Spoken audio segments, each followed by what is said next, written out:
Hey guys, and welcome to a new video on how to do. Today I will show you how to select all clips to the right in DaVinci Resolve 18.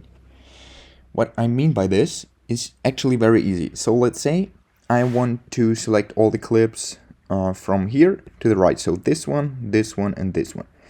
What I do, I'm on a MacBook, but I tell you how to do it on Windows as well. What you want to do, hold Option and Y, and this selects all the clips to the right of the cursor. Then you can drag them around how you want. On Mac it is Option plus Y, on Windows it is Alt plus Y. But of course you can change it how you want. For this, go over to DaVinci Resolve, keyboard customization, and then type in select clip. Then go to select clips forward, and here you can change it however you like. Okay, that was a little hack on how to select all clips to the right in DaVinci Resolve 18.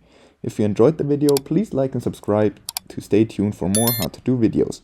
If you have a video suggestion, just let me know down in the comments. See you guys soon.